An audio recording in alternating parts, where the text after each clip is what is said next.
Mateus capítulo 6, versos 19 a 21, nosso Senhor Jesus diz assim: Não acumuleis para vós outros tesouros sobre a terra, onde a traça e a ferrugem corroem, e onde ladrões escavam e roubam. Mas ajuntai para vós outros tesouros no céu, onde traça nem ferrugem corrói, e onde ladrões não escavam nem roubam. Porque onde está o teu tesouro, aí estará também o teu coração. Até aqui, meus amados irmãos. Quando eu era restido, isso já faz uns 43 anos, mais ou menos, eu aprendi um cântico que eu creio que vocês também conhecem. E esse cântico diz assim: Lá está o meu tesouro, lá onde não há choro, porque todos cantaremos juntos hinos de louvor ao Senhor. Quantos conhecem? Alguns conhecem, um número bem grande conhece. Esse cântico, meus irmãos, naqueles meus primeiros dias de fé, para dizer a verdade, até agora, quando eu o canto, e creio que com aqueles que conhecem também, é um cântico que faz muito bem à minha alma, que me fortalece, que me encoraja no meu dia a dia, no meu andar com Deus, porque vem me lembrar de certas verdades maravilhosas da palavra de Deus.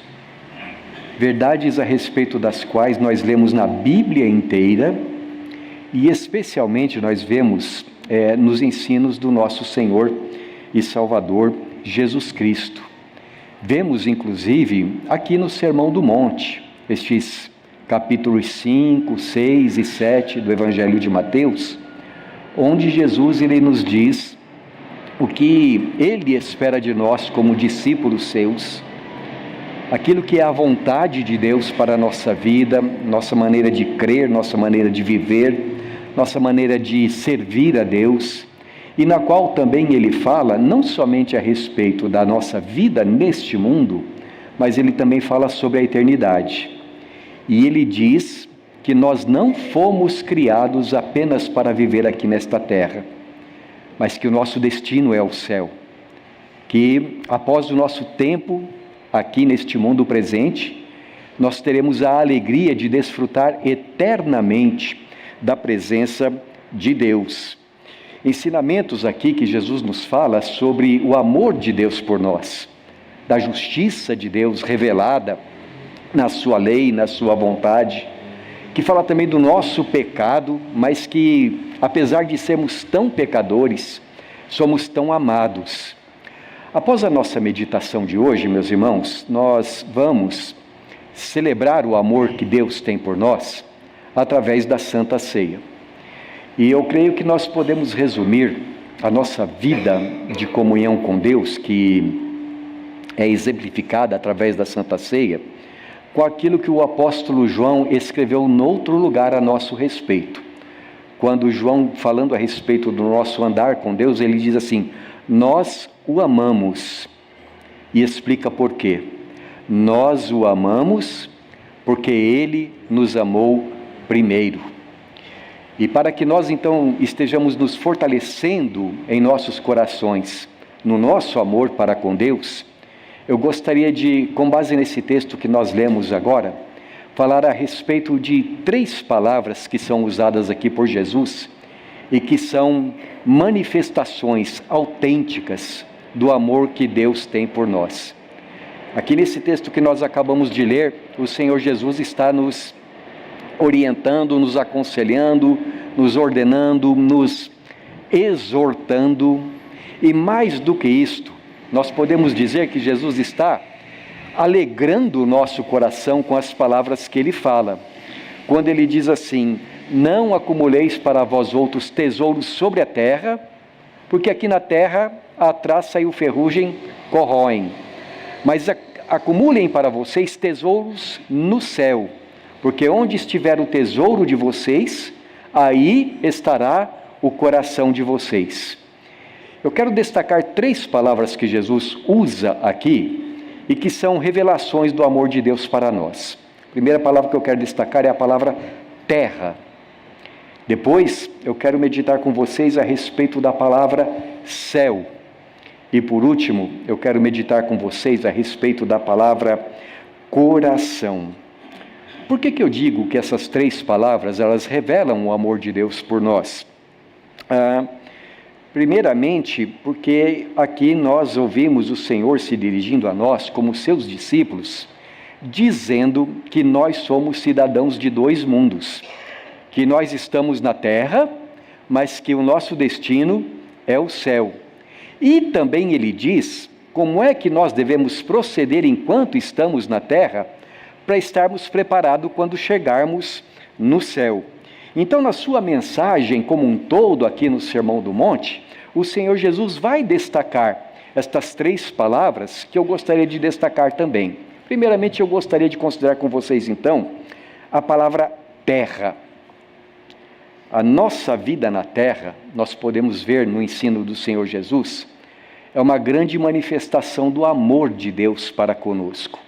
E por que eu digo isto, meus irmãos? O Salmo 115 está escrito assim: os céus e os céus dos céus pertencem ao Senhor nosso Deus, mas a terra Ele a deu aos filhos dos homens.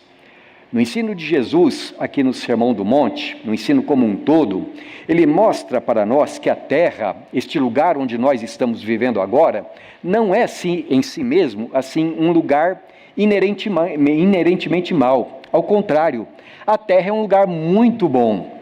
Muito bom, entre outras coisas, porque foi criado por Deus.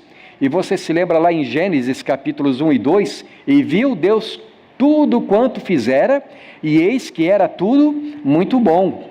Não é sem razão que a Bíblia também diz que o lugar onde Deus criou e colocou os nossos primeiros pais se chamava Jardim no Éden. A palavra Éden quer dizer delícias, prazeres. Era um lugar onde Deus preparou para dar plena satisfação para a vida dos nossos primeiros pais.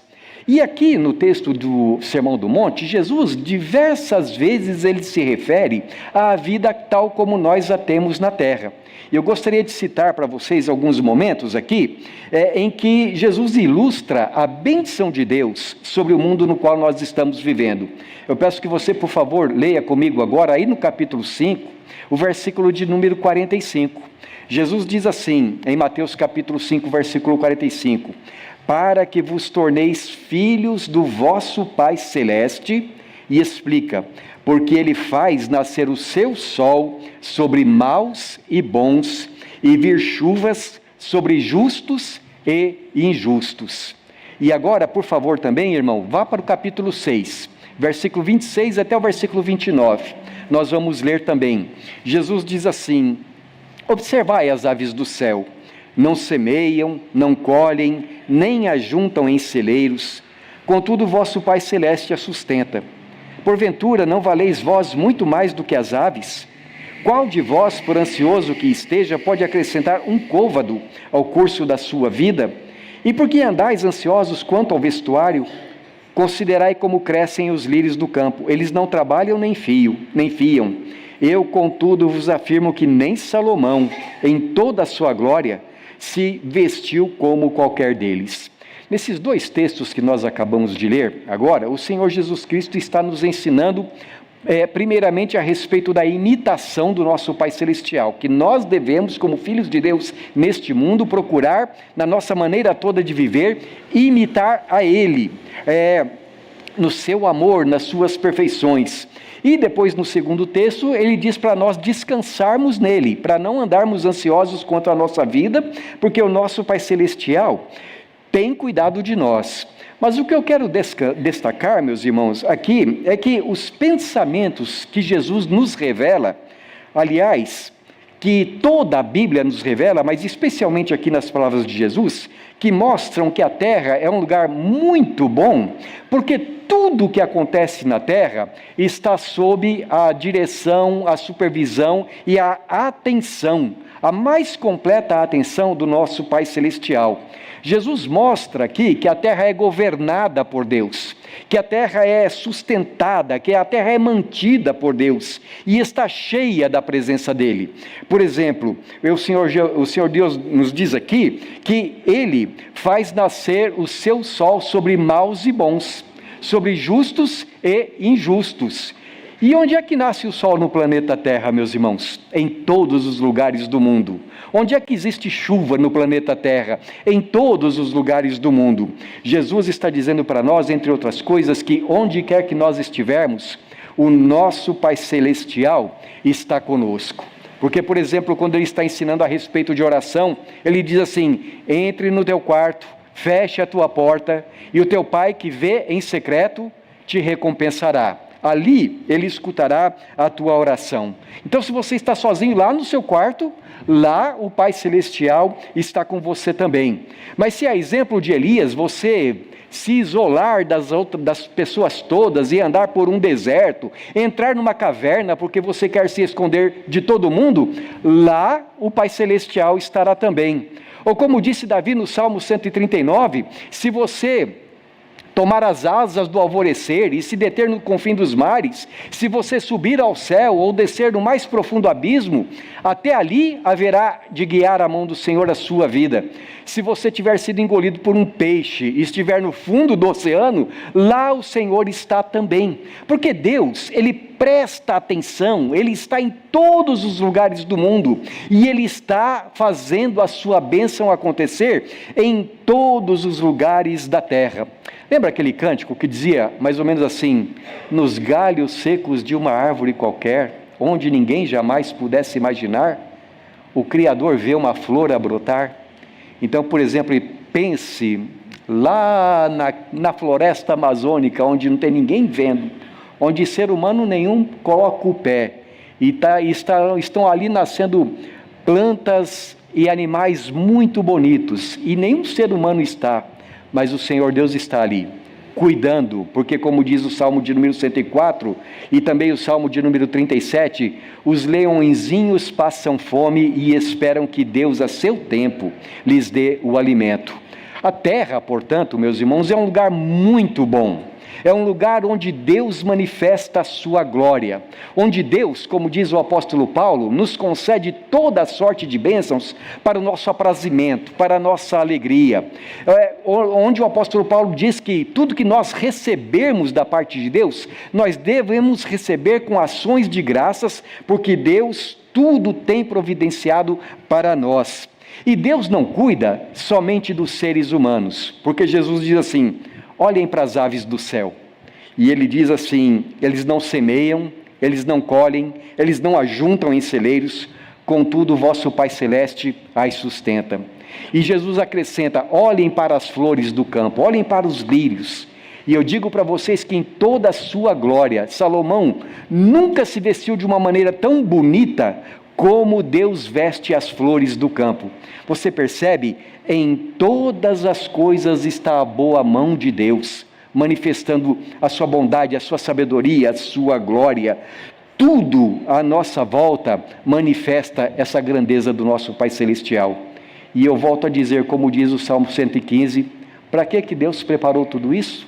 O Salmo diz assim: no céu, o céu e os céus do céu são do Senhor nosso Deus, mas a terra Ele a deu para os filhos dos homens.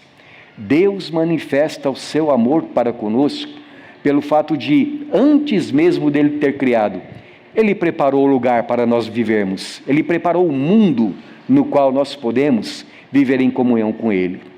Agora Jesus, meus irmãos, ao mesmo tempo Ele nos diz que, embora a terra seja um lugar muito bom e muito abençoado, no qual nós podemos ter comunhão com Deus diariamente, no qual nós podemos ver o cuidado de Deus com a natureza e com a nossa vida, existem certas coisas que tornam a terra, digamos assim, um lugar menos desejável. Embora a terra tenha sido criada de uma forma tão bela existem certas coisas que nos levam a entender que a terra não é o nosso destino final e que nós não devemos nos apegar excessivamente a ela. E por que eu digo isso? Porque Jesus diz: acumulem tesouros nos céus. E no contexto todo aqui, ele explica para nós por quê. E para responder a isso, então, eu queria ver com vocês agora no capítulo 6, no versículo 10, quando Jesus está nos ensinando a orar. E quando Jesus nos ensina a orar, ele diz assim, que nós devemos pedir para Deus: venha o teu reino, seja feita a tua vontade, assim na terra como no céu. Veja, se nós temos que orar desta maneira, Senhor, venha o teu reino, isto significa que o reino de Deus não está se manifestando plenamente ainda na terra. Se nós devemos orar: Senhor, faça-se a tua vontade na terra, da mesma forma como ela é feita no céu, isso significa que nem sempre a vontade de Deus está sendo feita aqui. A mesma coisa nós podemos inferir um pouquinho adiante, ainda nessa mesma passagem, quando Jesus está nos ensinando a orar, e ele nos ensina a orar pedindo que Deus perdoe os nossos pecados. Isso significa que aqui na terra é um lugar onde existe pecado, que nem sempre nós agimos da maneira como deveríamos agir, que muitas vezes nós fazemos aquilo que é desagradável a Deus, e muitas vezes fazemos aquilo que pode prejudicar a vida de alguém, do nosso próximo, e que muitas vezes também alguém pode pecar contra nós, de modo que a vida ela se torna menos agradável, e ela glorifica menos a Deus do que poderia ser. Então, ele diz aqui, ele ensina aqui no Sermão do Monte como um todo, que muitas vezes precisamos buscar reconciliação com o nosso irmão, com o nosso próximo, porque nem sempre agimos da maneira certa. Muitas vezes ele explica que Deus olha para nós e nos vê como pessoas endividadas, porque ele diz assim, que nós devemos orar diariamente: Pai nosso que estás nos céus, perdoa as nossas dívidas. Quer dizer, existe uma realidade triste chamada pecado, e por isso a terra não é um lugar perfeito. Mas tem uma outra coisa que Jesus diz, quando ele diz assim: não acumuleis para vós outros tesouros sobre a terra, onde a traça e a ferrugem corroem, onde ladrões escavam e roubam, mas ajuntai para vós tesouros no céu, onde nem traça nem ferrugem corrói, e onde ladrões não escavam nem roubam. Nosso Senhor está nos lembrando, meus irmãos, que as coisas desta terra são coisas que passarão. Diz que nem tudo, ou melhor, que as coisas deste mundo não são para sempre. As melhores coisas da terra, ele diz, comparado com o que vai acontecer depois, elas acabam perdendo o seu valor. Pense nessa palavra, tesouros. Quando vem a palavra tesouro à sua mente, o que você pensa? Algo de bastante valor, não é? Algo que você pode pensar assim. Quando eu era adolescentezinho e que eu li A Ilha do Tesouro, a primeira coisa que vinha à minha mente quando eu pensava nessa palavra era a Arca do Tesouro dos Piratas, não é? E por que essa arca era chamada de tesouro? Porque ali dentro eram colocadas coisas muito valiosas, pedras preciosas, ouro, prata, coisas que faziam com que os homens às vezes até dessem a vida por causa delas. Tesouro é algo que tem muito valor para nós.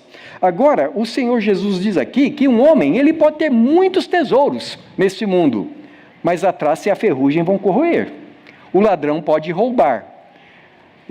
O seu tesouro pode ser levado embora. Eu conheci um homem, alguns anos atrás, que era muito rico, mas quando ele me contou do seu tempo de riqueza, ele estava falando assim para mim: e de uma hora para outra, de uma semana para outra, eu perdi todos os meus bens. O que valia na vida daquele homem é que, embora ele tivesse perdido todos os seus bens materiais, ele falou que através disso ele ganhou Jesus Cristo no seu coração. Mas, irmãos, Jesus diz: a terra como é agora, embora ela seja tão boa, embora ela seja um lugar onde você pode ter comunhão com o Pai Celeste, embora você possa olhar para todos os lados e ver os passarinhos e ver as flores que Deus criou, essas coisas não vão durar para sempre. A vida de vocês é muito mais do que isso. E se você estiver ansioso, por mais ansioso que você esteja, você não vai conseguir acrescentar 45 centímetros, um côvado, ao comprimento da sua vida. Por isso, meus irmãos, Jesus, ele dá um passo adiante e ele usa uma outra palavra, que também é manifestação do amor de Deus para nós. Mas é uma palavra que a gente pode dizer assim, não tem nem comparação com as primeiras bênçãos. É a palavra céu. Veja, a Bíblia Sagrada diz que quando Deus criou o universo, Ele preparou a terra para nós. Mas a Bíblia também diz que quando Deus desceu à terra, Ele veio para nos preparar o céu. Em João capítulo 14, Jesus diz assim: não se turbe o vosso coração, credes em Deus, creiam também, ou credes também em mim. Na casa do meu Pai há muitas moradas, pois vou preparar-vos lugar. Veja que coisa maravilhosa, que coisa tremenda. Por causa dos nossos pecados, a terra, esse dom maravilhoso que Deus concedeu a nós, se tornou algo menos desejável. A morte entrou aqui, o pecado entrou aqui, os conflitos entraram aqui. Então o que Deus faz? Ele nos prepara algo muito melhor, algo que não pode ser de modo algum destruído, algo que não pode passar, algo que vai ser eterno. Quando o Senhor Jesus morreu na cruz, como diz a carta aos Hebreus, e como ele diz também em João capítulo 14, ele estava abrindo para nós o caminho para o céu. Ele é o caminho para o céu. Ele veio para nos levar para lá. Agora, o que é o céu? Para nós pensarmos a respeito disto, por exemplo, a gente tem que olhar para as palavras de Jesus, aqui no próprio Sermão do Monte. Em Mateus 5,16, ele diz que se nós vivemos uma vida de boas obras, o nome do nosso Pai, que está no céu, será glorificado. No capítulo 6, versículo 9, quando ele está começando a nos ensinar a orar, ele diz assim, que nós devemos falar: Pai nosso que estás nos céus. Então a primeira coisa que eu queria destacar é que, conforme a Bíblia, o céu é o lugar por excelência da habitação de Deus. Quando você pensa no céu, você precisa em primeiro lugar pensar que o nosso Pai está habitando lá, o nosso Criador, o nosso Provedor, o nosso Redentor. Quando Jesus nos ensina a orar dizendo assim: seja feita a tua vontade, assim na terra como no céu, isto significa que no céu a vontade de Deus é feita de modo perfeito. Isto é, lá no céu não existe pecado. Lá no céu não existe mentira. Lá no céu não existe conflitos de relacionamento. Lá no céu não existe nada que possa atrapalhar a nossa comunhão com Deus e uns com os outros. No capítulo de número 8, versículo de número 11, se você juntar com Mateus capítulo 22, versículo 32, você vai ver Jesus falando assim que o céu é o lugar onde habitam Abraão, Isaque e Jacó. E lá em Mateus, no finalzinho, lá no capítulo 22, ele diz que Deus é um Deus de vivos. O que ele quer dizer com isso, entre outras coisas? Que lá no céu estão os nossos antepassados na fé. Abraão, Isaque, Jacó, Davi e todos mais, aquela corrente enorme de gente que andou com Deus nesse mundo, que, como diz a carta aos Hebreus, gente das quais o mundo não era digno, mas que agora estão lá na presença do Senhor. A universal assembleia, a congregação de todos os santos, os espíritos dos justos aperfeiçoados. Então o céu é um lugar de uma grande igreja, de uma grande congregação. Quem mais que é o céu? Em Mateus 24, versículo 36, Jesus fala que quando ele virá com os anjos do céu. O céu é o lugar da habitação dos anjos. Então você imagina, você consegue imaginar o que é o céu? É o lugar onde está Deus, onde você vai estar com Deus face a face na pessoa de Jesus Cristo. É o lugar onde você vai contemplar os anjos. Você se lembra da visão que Isaías teve quando ele estava no templo? E aqueles querubins apareceram diante dele. Deve ter sido maravilhosa aquela visão, pois lá no céu nós vamos ver os querubins e os anjos que Deus criou para serviço do homem, como diz a carta aos Hebreus. Já pensou você ver um ser tão resplandecente como aquele que viu Daniel e que viu Ezequiel, e aqueles carros de fogo a respeito dos quais Elias, ou melhor Eliseu, fala, não é? Quando ele pede para Deus abrir os olhos do seu moço, e o moço diz assim: eu vejo esse lugar cheio de carros, de carruagens de fogo. Imagina que coisa gloriosa é estar no céu. E você verá lá aquelas pessoas a quem você ama. Você verá Abraão, Isaque, tem até um hino, não é? Lá verei meus irmãos, lá verei Jacó e todos os nossos antepassados na fé. Já pensou você se encontrar com M. Carmichael lá no céu? Os seus pais, os seus avós, aqueles que foram antes de você e que andaram no caminho do Senhor, mais do que qualquer outra coisa, ver Jesus face a face. Ora, meus irmãos, isso é o que Deus tem preparado para nós. Nós pecamos, nós tornamos a terra um lugar menos do que desejável, mas Deus disse para nós: eu vou preparar o céu, e vocês virão e farão comigo morada. Então essa é a segunda manifestação do amor de Deus por nós.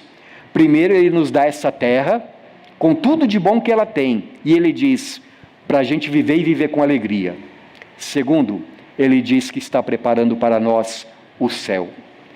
Agora, a terceira palavra que eu gostaria de destacar, e que mostra para nós como é grande o amor que Deus tem por nós, é a palavra coração. Jesus diz assim: onde está o teu tesouro, estará o teu coração. E ele diz: não coloque o teu coração nas coisas deste mundo. Não ajunte o teu tesouro nas coisas que são aqui da terra. Ajunte tesouros no céu. Veja, meus irmãos, Jesus, Ele não está dizendo que nós não devamos amar as coisas ou a vida deste mundo. Como nós temos enfatizado, em tudo a gente pode ver a mão de Deus. Em todo o Sermão do Monte e em toda a Bíblia Sagrada, a palavra de Deus fala para nós a respeito do valor da nossa família. Nós somos não somente ordenados a amar os nossos familiares, mas nós somos ensinados a nos alegrar com a vida familiar. Por exemplo, Provérbios capítulo 5, onde fala a respeito do relacionamento entre marido e mulher. A palavra de Deus diz assim: goza a vida com a mulher da tua mocidade, não é? Ou melhor, a carta, o livro de Eclesiastes, goza a vida com a mulher que você ama, que Deus deu para você neste mundo debaixo do sol. A Bíblia diz para a gente se alegrar, os pais com os filhos e os filhos com os pais. Então a vida é muito boa, sim, aqui na terra. Mas Jesus fala: não acumule os teus tesouros aqui, acumule no céu, porque onde estará o teu tesouro, estará também o teu coração. Quando eu digo que essa palavra coração, ela revela o amor de Deus por nós também, é porque ela está dizendo o que Deus deseja de nós. Quando você ama alguém, o que você deseja dessa pessoa? Que essa pessoa te ame também, não é? Sabem aquela expressão, amor não correspondido? Não é terrível esse negócio de amor não correspondido? Ora, lá em João está escrito: nós o amamos porque Ele nos amou primeiro. E na segunda carta aos Coríntios, capítulo 5, está escrito: o amor de Cristo nos constrange. Então o que Jesus quer? Que o nosso coração esteja nele, nas coisas dele, nas coisas do céu. Agora note que essa palavra, meus irmãos, coração, ela é muito usada por Jesus. Por exemplo, Jesus diz assim lá no capítulo 5, aqui do Sermão do Monte: bem-aventurados os limpos de coração, porque eles verão a Deus. Isto é, se você tiver um coração puro, se você tiver um coração que não é contaminado pelos pecados deste mundo, se você tiver um coração santo, honesto, íntegro, você vai ser uma pessoa que vai ter comunhão com Deus. Depois, falando a respeito da maneira como nós devemos guardar os mandamentos, Jesus diz que Deus está olhando para o nosso coração. Então ele diz assim: olha, vocês ouviram o que foi dito, não matarás.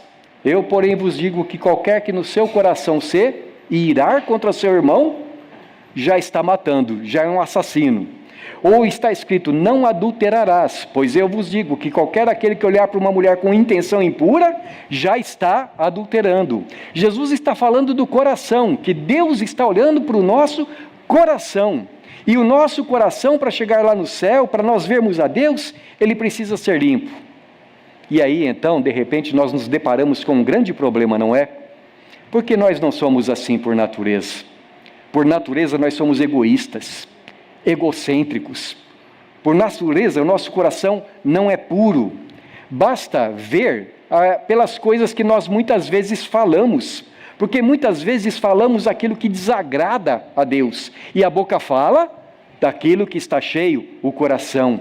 Nosso coração, por natureza, desde os nossos primeiros pais, quando pecaram, se tornou corrupto, enganoso, terrível. Mas aqui é que está a beleza do Evangelho, meus irmãos. Aquilo que nós não podemos fazer, porque nós somos pecadores, Deus nos capacitou. Está escrito na carta de Paulo aos Romanos, capítulo 5, versículo 5. Deus derramou o seu amor em nossos corações, pelo Espírito Santo que nos foi outorgado. Que coisa maravilhosa! A partir do dia que você, convencido dos seus pecados, creu em Jesus, você recebeu um novo coração. E esse coração novo, transformado, é um coração que pode amar as coisas do céu. É um coração diferente. É um coração que não precisa mais se apegar às coisas dessa terra.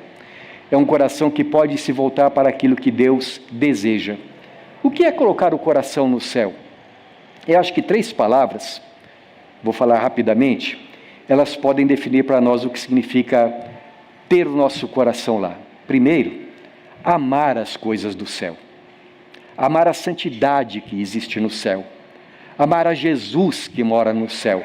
Amar a palavra de Deus, que foi enviada do céu para nós. Amar os nossos antepassados que estão lá. Amar a virtude, amar a pureza, aquilo que nós lemos na carta aos Colossenses, no início do nosso culto. Em segundo lugar, confiar nas coisas do céu, nas verdades do céu, nos valores do céu. Eu quero fazer uma pergunta para você. Quem você entende ter sido a pessoa mais inteligente que já viveu aqui nessa terra? E qual é a resposta? Jesus. Jesus acreditava no céu? Ele acreditava tanto que ele deu a sua vida na cruz para nos levar para o céu.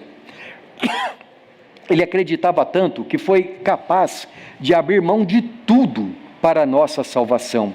Ora, se Jesus acreditava no céu dessa maneira, e se nós somos seguidores de Jesus, a coisa mais inteligente que nós podemos fazer é confiar também nas verdades do céu.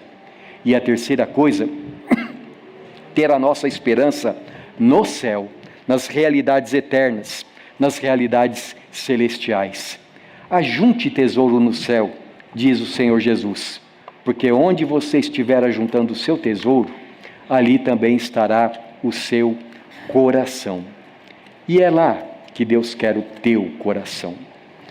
Eu gostaria, meus irmãos, então, de fazer algumas aplicações a partir daquilo que Jesus fala para nós, aqui nesse texto, e que mostram o seu grande amor para conosco. Você quer ir morar no céu? Então a Bíblia ensina como. Então Jesus diz que ele veio justamente para nos levar para lá. Ele diz que vale a pena amar o céu, porque as coisas aqui dessa terra não duram para sempre. E se você acreditar nisto, você não será daquelas pessoas, como aquelas pessoas que dizem assim: comamos e bebamos porque amanhã morreremos. Vamos aproveitar. Não, você não vai falar isso. Você vai ser uma pessoa que diz assim: olha, amanhã morreremos, vamos ajuntar tesouro no céu. Examine a tua vida. Examine o teu coração. Onde é que você está juntando o teu tesouro? O que você tem cultivado enquanto Deus tem te dado este tempo aqui nesse mundo? No que você tem investido o teu tempo? No que você tem investido os teus bens materiais? Jesus disse que para você ter tesouros lá, você precisa se preparar para isto. Agora, eu preciso, para ser fiel ao ensino de Jesus, dizer que não existem somente dois lugares. Existe um terceiro lugar no universo, que Jesus fala também. Por favor, abra lá no capítulo 7, no versículo de número 21, aqui de Mateus. Jesus diz assim: nem todo o que me diz Senhor, Senhor, entrará no reino dos céus, mas aquele que faz a vontade de meu Pai que está nos céus. Então veja, a primeira coisa que eu quero destacar, não é todo mundo que vai para o céu, mas é aquele que faz a vontade do Pai. E o que acontece quando alguém não faz a vontade do Pai? O que acontece quando esse alguém deixa essa terra? Por favor, vá para o capítulo 5 agora, versículo de número 30. E a gente vai ver então um terceiro lugar que Jesus fala. Mateus capítulo 5, versículo 30. E se a tua mão direita te faz tropeçar, corta-a e lança-a de ti, pois te convém que se perca um dos teus membros, e não vá todo o teu corpo para o inferno. Sim, meus irmãos, aquele mesmo que nos fala a respeito do céu, também fala de um lugar chamado inferno. E o que é o inferno? É um lugar longe de tudo aquilo que eu falei de bom para vocês. É um lugar onde, embora Deus esteja presente, porque Ele é onipresente, ali não é um lugar onde a vontade de Deus esteja sendo feita. Já viu aquelas pessoas dizerem mais ou menos assim, mas essa vida é o inferno? Quem fala isso nesse mundo não sabe o que é inferno. Porque inferno é a ausência completa de comunhão com Deus. É uma eternidade na presença do diabo e seus anjos. Porque lá em Mateus 25, Jesus diz que o inferno foi preparado para o diabo e seus anjos. O diabo não foi feito para o homem. Então nós precisamos nos conscientizar. Se eu quero ir morar no céu, eu preciso me preparar para isso. Eu preciso crer em Jesus. Eu preciso reconhecê-lo como meu Senhor e Salvador. Eu preciso fazer a vontade do meu Pai que está nos céus, através de uma vida seguindo o meu Senhor Jesus. Você está preparado para isso, querido? Se Jesus vier hoje, ou se você morrer essa noite, você vai morar no céu? E se você não está preparado, hoje é o dia de você crer. Hoje é o dia de você se conscientizar que você precisa mudar de vida, de se arrepender e dizer: Senhor, eu quero viver contigo na eternidade. Mas tem uma segunda coisa que a gente precisa fazer. Ao mesmo tempo que a primeira, isto é, com a consciência daquilo que estamos fazendo através do crer em Jesus, é investir nas coisas de lá. É amar as coisas de lá. É confiar nas coisas de lá. O apóstolo Paulo disse em certa ocasião que quando Jesus voltar, no dia de Cristo, aquelas pessoas que ele levou a Cristo serão seu particular tesouro. Quais são os tesouros que nós podemos ter no céu? Por exemplo, quando nós ganhamos vidas para Jesus, vai ser a nossa glória, a nossa alegria. Invista no céu, irmão, falando de Jesus para outras pessoas. Jesus também, em certa ocasião, disse assim: todo aquele que me confessar diante dos homens, eu o confessarei diante do meu Pai que está no céu. Confesse Jesus diante desse mundo.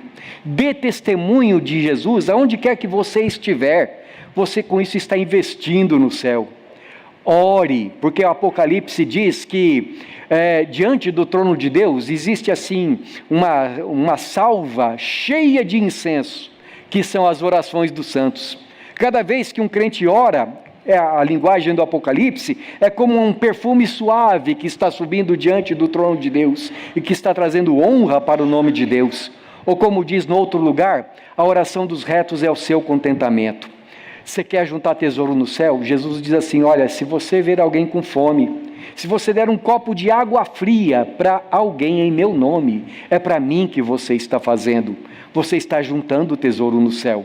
Ou como diz também em Mateus capítulo de número 25, tive fome e me destes de comer, tive sede e me destes de beber. É para Jesus que você está fazendo quando você está praticando o bem nesse mundo.